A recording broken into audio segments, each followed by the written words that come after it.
Hello everyone, I am Megha. Welcome to my YouTube channel. Guys, I am back with my another video that is on trade union. If you haven't watched my last video that is on authority, then guys go and watch and let me know about your feedback in the comment section. So before any delay, let's get started our next topic that is trade union. चलिए start करते हैं कि trade union का मतलब क्या होता है. The trade union are association of workers and are formed with the intention of protecting the workers against exploitation of the employers and also to improve the worker conditions. पहले आप ये जान लीजिए कि ट्रेड यूनियन का क्या मतलब है. ट्रेड यूनियन का मतलब होता है कि ये जो यूनियंस हैं ये लोगों ने ही बनाए हैं और ये लोगों के लिए ही काम करते हैं. ठीक है, ये पर्टिकुलर क्लास के अकॉर्डिंग बने हुए हैं. वर्किंग क्लास के हैं, प्रोफेशनल क्लास के हैं, ठीक है, वर्कर्स के हैं, इंडस्ट्रीज के हैं. अलग अलग यूनियंस हैं जो लोगों ने ही बनाया और लोगों के लिए, लोगों के वेलफेयर के लिए ही काम करते हैं. अगर यहाँ पे मैं अगर वर्कर्स की बात कर रही हूँ तो ये जो ट्रेड यूनियन था ये वर्कर्स के लिए काम कर रहा था. ठीक है, with the intention of protecting the workers against the exploitation of the employer. जो एम्प्लॉयर्स उसको एक्सप्लॉयट कर रहे थे उनसे प्रोटेक्ट करने के लिए ये ट्रेड यूनियन बनाया गया था and also to improve the workers condition. और जो वर्कर्स की जो कंडीशन थी वो उसको भी इम्प्रूव करने के लिए ये यूनियन बनाया गया था. The industrial revolution in England and in the other countries and the advent of factory system of the production are generally responsible for the emergence of trade union. अब जैसे जैसे इंडस्ट्रीज आने लग गई, फैक्ट्री सिस्टम शुरू हो गया तो ये ट्रेड यूनियन की जरूरतें बढ़ने लग गई. मतलब लोग ऐसा होता था कि अकेले डील नहीं कर पाते थे. मतलब वर्कर्स के साथ इतना एक्सप्लॉयटेशन हो रहा था तो उनको एक सपोर्ट सिस्टम की जरूरत थी और वो सपोर्ट सिस्टम का काम कौन कर रहा था? ट्रेड यूनियन कर रहा था. Then the modern industrial establishment employ the worker in condition which make them helpless in bargaining individually. अब जहाँ पे उनकी वर्किंग कंडीशंस अच्छी नहीं है, उनको इतनी सारी प्रॉब्लम्स आ रही हैं, तो वहाँ पे जो वर्कर्स थे वो एकदम हेल्पलेस फील कर रहे थे. ठीक है, जैसे वो इंडस्ट्रीज में जाके एकदम काम कर रहे थे और उनको इतनी सारी प्रॉब्लम्स आ रही थी तो वो इंडिविजुअली इस चीज़ को हैंडल नहीं कर पा रहे थे और बहुत ज़्यादा हेल्पलेस फील कर रहे थे. The workers are unorganized and subject to exploitation by the employer. और अनऑर्गेनाइज थे, ज़्यादा लिटरेट भी नहीं थे, किसी चीज़ का नॉलेज नहीं था, तो एम्प्लॉयर्स क्या कर रहे थे? उनको एक्सप्लॉयट कर रहे थे. This exploitation of the employers is resented by the working class. अब रिसेंटेड का मतलब यहाँ पे है कि जब एम्प्लॉयर उनको एक्सप्लॉइट कर रहा था, मतलब उनसे वो चीज़ें करवाई जा रही थी वो जो करना नहीं चाहते थे. रिसेंटेड का मतलब होता है जब आपसे जो चीज़ करवाई जाती है जिसको आप नहीं करना चाहते, मतलब आप उस चीज़ को नहीं करना चाहते हो लेकिन आपको जबरदस्ती वो चीज़ करवाई जाती है. Hence the form union to protect themselves against the exploitation of the employers. तो इन सब ने क्या किया? वर्कर ने एक यूनियन फॉर्म किया. ठीक है, जो उनको प्रोटेक्ट करने का काम कर रहा था. किसके अगेंस्ट? एम्प्लॉयर्स के against. Thus, the trade union movement arose for the purpose of defending their rights, for improving their living and working condition and protecting their interest. अब ये यूनियन क्यों आए थे? इनका पर्पस क्या था? ठीक है, इनके राइट को डिफेंड करने के लिए, ठीक है, इनके लिए लड़ने के लिए, इनकी लिविंग जो कंडीशन है उनको सुधारने के लिए, ठीक है, इनके इंटरेस्ट को प्रोटेक्ट करने के लिए आए थे. From a small beginning this movement has now grown into a world wide movement. एक छोटी सी चीज से शुरू हुआ था और इतना बड़ा मूवमेंट बना आगे जाके. फॉर अचीविंग, इसके क्या पर्पस थे? अचीविंग सोशल जस्टिस, यानी किसी के साथ भी इनजस्टिस ना हो, कि सबके साथ न्याय हो. इकोनॉमिक इक्वालिटी, आप जितना काम कर रहे हैं उसके अकॉर्डिंग आपको पे मिले, उतने वर्कर्स जितना काम कर रहे हैं उसके अकॉर्डिंग उनको वेजेस मिले. And the preservation of the democratic value of life. इस चीजों के लिए ये काम कर रहा था. ठीक है, तो जो आप बोल सकते हैं कि सिर्फ वर्कर्स के यूनियन नहीं होते, यानी लेबर्स यूनियन नहीं होते, बहुत सारे यूनियन होते हैं. और अगर आप इसको हिंदी में बोलें तो हम इसको श्रमिक संघ बोलते हैं. ठीक है, ये अलग अलग संघ होते हैं, मतलब अलग अलग यूनियंस होते हैं जैसे क्लासेस के अकॉर्डिंग. ठीक है, मैंने आपको स्टार्टिंग में बताया था कि अगर प्रोफेशनल क्लास है, इंडस्ट्री क्लास है, या एम्प्लॉयमेंट है, ठीक है, या फिर आप बोल सकते हैं कि ट्रेड यूनियंस हैं, मतलब अलग अलग टाइप्स के यूनियंस हैं. ठीक है, जो पब्लिक के वेलफेयर के लिए काम करते हैं, ठीक है, उनके इंटरेस्ट को प्रोटेक्ट करते हैं. और अगर मैं आपको एग्जांपल्स दूं तो जैसे बोल सकते हो आप कि जैसे एग्जांपल्स लें तो प्रोफेशनल क्लास की यूनियंस की बात करूं तो जैसे टीचर का यूनियन होता है, डॉक्टर का यूनियन होता है. वर्कर्स की बात करूं तो लेबर यूनियंस होते हैं.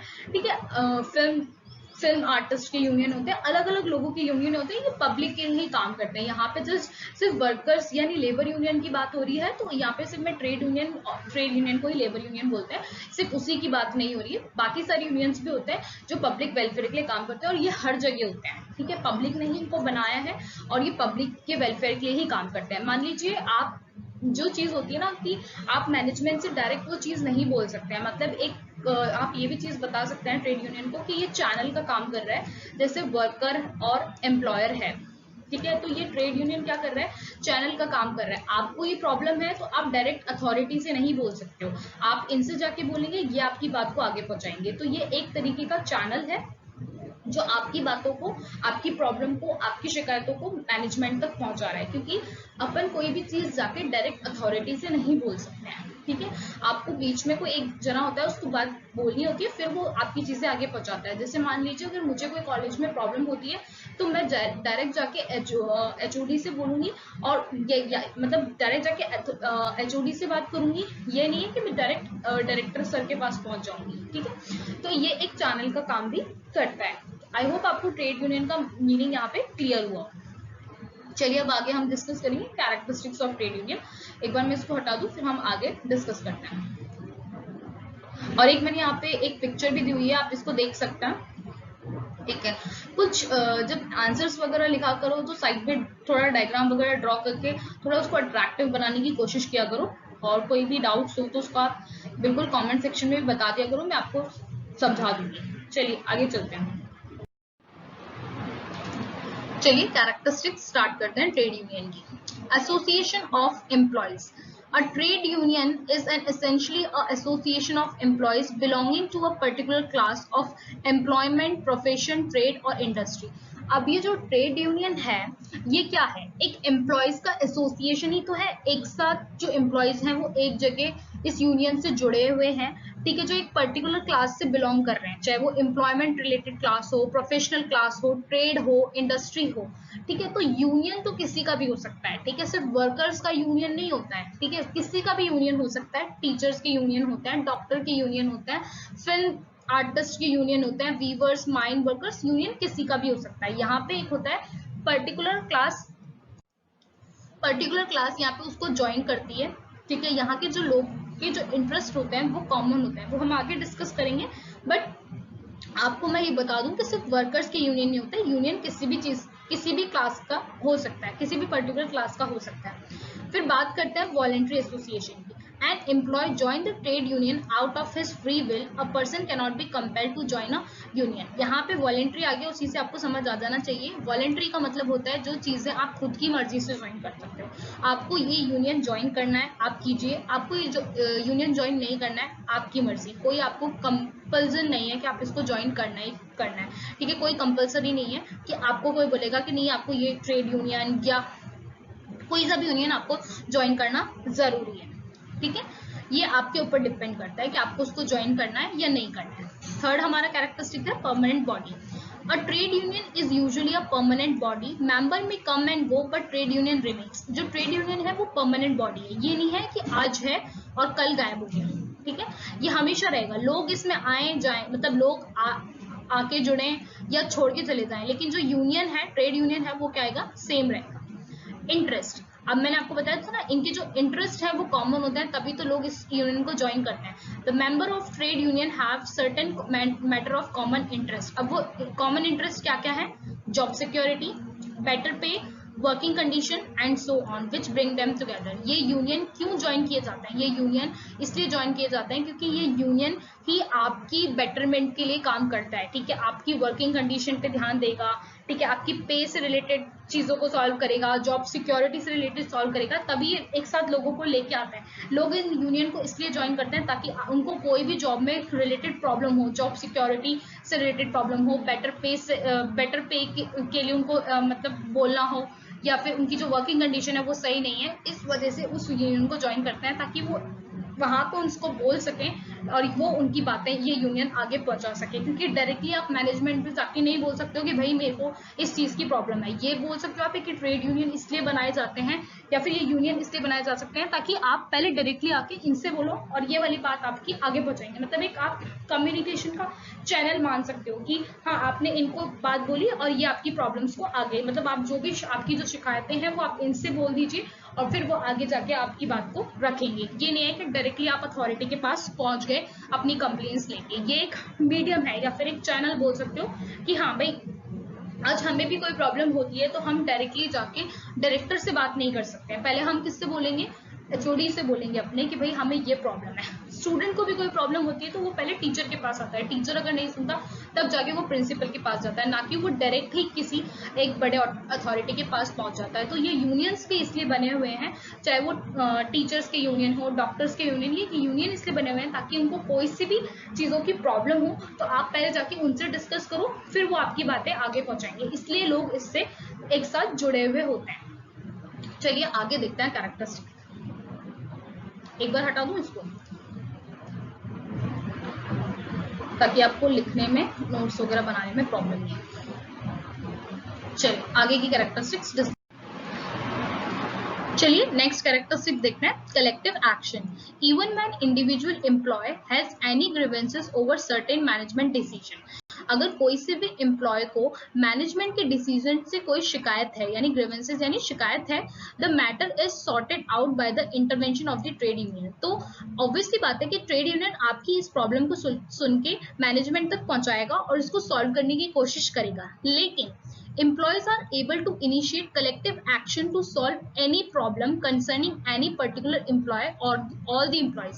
अगर किसी को, एक जने को प्रॉब्लम है तब भी आप जाके साथ में बोलिए, या सब लोगों को प्रॉब्लम है तो अब तो ऑब्वियसली बात है आप साथ में ही बोलेंगे, लेकिन किसी एक इंसान को भी प्रॉब्लम है तो आप कलेक्टिवली एक्शन लीजिए, आप इनिशिएट कलेक्टिवली ही करिए। क्योंकि बोलते हैं ना एक जने की बात तो नहीं सुनी जाती है। जैसे मान लीजिए मुझे, हम 5 जनों को वर्किंग आवर्स से रिलेटेड कॉलेज में प्रॉब्लम है कि भाई हम 7 आवर्स काम नहीं कर सकते, ठीक है। तो ये प्रॉब्लम सबको है कि भाई हम इतने घंटे नहीं दे सकते हैं कॉलेज में। तो ये पर्सनल मेरी भी प्रॉब्लम है और 5 जनों की प्रॉब्लम है। तो हम जब साथ में मिलके इस चीज़ पे एक्शन लेंगे, हम बोलेंगे, तो मैनेजमेंट जरूर हमारी बात सुनेगा।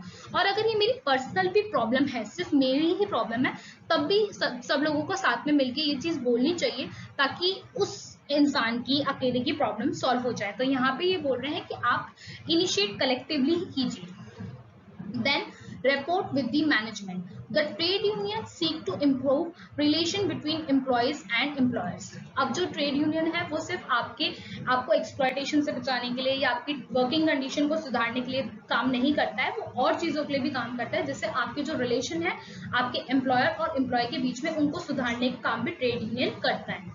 The official of the trade union hold talk with the member of the management concerning the problem of the employees in order to find an amicable solution। ये जो आप यूनियन से जो भी बातें बोलते हैं, आपकी जो प्रॉब्लम्स बताते हैं, उनको सॉल्व करता है ये ट्रेड यूनियन, यानी ये मैनेजमेंट तक बात पहुंचाता है और इसका सोल्यूशन भी आपको फाइंड आउट करके देता है। Then it is thus possible for the employees to have a better report with the management. इससे क्या होता है, जो एम्प्लॉयर है और जो एम्प्लॉय है, दोनों के जो बोल सकते हो आप रिलेशन है आपस में सही रहेंगे। क्योंकि जब आप डायरेक्टली अथॉरिटी से जाके बात करते हो ना, तो बातें बिगड़ जाती हैं, ठीक है। आपको वो तरीका नहीं आता है कि आपको आगे ये वाली बात कैसे रखनी है, ठीक है। तो ये ट्रेड यूनियन इस चीज़ का काम करता है, आपकी प्रॉब्लम्स वो आगे तक पहुंचाता है और उसके सोल्यूशन भी वो ढूंढ के देता है, ठीक है। ये हमारी थी कुछ कैरेक्टरिस्टिक्स ट्रेड यूनियन की। आई होप आपको समझ आई हो। चलिए एक बार इसको हटा देते हैं, फिर नेक्स्ट स्लाइड में देखते हैं कि क्या इसके फंक्शंस हैं और क्या इसके बेनिफिट हैं ट्रेड यूनियन होने के। चलिए स्टार्ट करते हैं आगे। चलिए अब देखते हैं फंक्शंस ऑफ ट्रेड यूनियन, यानी ट्रेड यूनियन क्या क्या काम करता है। Collective bargaining with the management for securing better working environment for the workers and employees. Management के साथ कलेक्टिव बार्गेनिंग करना, यानी कलेक्टिव बार्गेनिंग का मतलब होता है जब एम्प्लॉयर्स और एम्प्लॉयज साथ में मिलकर डिस्कस करते हैं कोई से भी इशू से रिलेटेड, चाहे वो वर्किंग आवर्स से रिलेटेड हो, ठीक है, वर्किंग एनवायरनमेंट से रिलेटेड हो, वेजेस से रिलेटेड हो, वो मैनेजमेंट के साथ क्या करेगा, डील करेगा यानी डिस्कस करेगा, ठीक है, ताकि जो वर्कर्स हैं उनको एक बेटर एनवायरनमेंट मिल सके या जो भी एम्प्लॉयज हैं उनको बेटर एनवायरनमेंट मिल सके। तो ये काम ट्रेड यूनियन का है, मैनेजमेंट के साथ डिस्कस करने का, मतलब इन इश्यूज पे डिस्कस करने का। Then providing security to the worker, security, ठीक है, जॉब सिक्योरिटी हो या जो भी चीज़ों की सिक्योरिटी हो, उनके इनको सिक्योर रखने का काम भी किसका है, ट्रेड यूनियन का। And keep check over the hiring and firing, कौन हायर हो रहा है, कौन फायर हो रहा है, ठीक है, कौन कौन रिक्रूट हो रहा है, कौन जॉब छोड़ के जा रहा है, इसका भी ध्यान रखने का काम किसका है, ट्रेड यूनियन का है। Then helping the management in redressal of grievances of the workers at the appropriate level, अब जो भी grievances आ रहे हैं वर्कर्स की तरफ से, यानी जो भी शिकायतें आ रही हैं, उसमें मैनेजमेंट को बताना, उनकी हेल्प करना का काम भी किसका है, ट्रेड यूनियन का है। If any dispute matter remain unsettled, referring the matter of for arbitration, अगर कोई मान लीजिए कोई डिस्प्यूट यानी कोई लड़ाई अगर अनसेटल्ड रह जाती है यानी वो सॉल्व नहीं होती है, तो उसको आर्बिट्रेशन के थ्रू सॉल्व करना। आर्बिट्रेशन का मतलब होता है जब आप थर्ड पार्टी के से आप उसको सॉल्व करवाते हो। मान लीजिए दो जनों के बीच में लड़ाई हो गई है, तो आप उसको तीसरे जने के पास लेके जाते हो जो न्यूट्रली क्या करता है, सुनता है और अपना डिसीजन देता है और उसको लड़ाई को सॉल्व कराने की कोशिश करता है। मतलब वो दोनों बंदों की बात सुनेगा, ठीक है, और फिर वो अपना डिसीजन देगा, और वो दोनों बंदों की जब बात सुनेगा तो वो क्या रहेगा, उसमें न्यूट्रल रहेगा, ठीक है, वो किसी की भी साइड नहीं लेगा, वो दोनों चीजों को सुनेगा, दोनों लोगों की चीज़ों को सुनेगा, दोनों की प्रॉब्लम सुनेगा और फिर अपना डिसीजन देगा। किसी की भी बोल सकते हो आप, वो पार्शलिटी नहीं करेगा और किसी को भी प्रेफरेंस नहीं देगा और न्यूट्रली वो डिसीजन देगा। देन फिर बात करते हैं हम fifth, to negotiate with the management on certain matters like, negotiate यानी समझौता करना मैनेजमेंट के साथ, कौन कौन से मैटर पे, आवर्स ऑफ वर्कर्स, ठीक है, working hours, fringe benefits, wages and medical facilities and other welfare schemes, ये सारी वर्कर्स की रिलेटेड जो भी प्रॉब्लम्स होती हैं, जैसे वर्किंग आवर्स, मेडिकल फैसिलिटीज देना उनको, वेलफेयर स्कीम्स के बारे में बताना, ये सब भी काम ट्रेड यूनियन का है। To develop cooperation with the employers, और कॉपरेट करके चलना अपने एम्प्लॉयर का, ये भी ट्रेड यूनियन का फंक्शन है। आई होप आप लोगों को ये फंक्शंस में कोई भी प्रॉब्लम नहीं हो, क्योंकि ये चीज़ें हम जब ट्रेड यूनियन पढ़ रहे थे, जब हमने ये चीज़ें डिस्कस कर ली हैं, तो ये बिल्कुल पॉइंट्स में है, आप इनको ध्यान रखिएगा। चलिए अब आगे चलते हैं और देखते हैं कि नेक्स्ट स्लाइड में क्या है।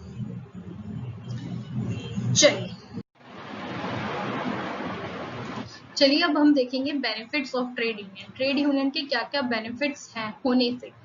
A worker feel very weak when he is alone. Union provide him an opportunity to achieve his objective with the support of his fellow colleague. जो वर्कर है वो बहुत ज़्यादा अकेला फील करता है, ठीक है, तो ये जो ट्रेड यूनियन है वो एक सपोर्ट सिस्टम है उसके लिए, ठीक है, उसको जो भी गोल्स और ऑब्जेक्टिव अचीव करने हैं उसके लिए एक सपोर्ट सिस्टम है कि ट्रेड यूनियन हमेशा उसको ये अपॉर्चुनिटी प्रोवाइड करता है कि हमेशा वो उसके साथ है, उसके जो कलीग्स हैं वो उसके साथ हैं, ताकि वो कभी भी अकेला फील नहीं करे, क्योंकि अकेला फील होने से उसको ऐसा है कि मैं बहुत ज़्यादा वीक हूँ, ठीक है, एक वर्कर अपने आप को वीक फील करने लगता है, तो ये ट्रेड यूनियन एक उसके लिए सपोर्ट सिस्टम आप मान सकते हैं।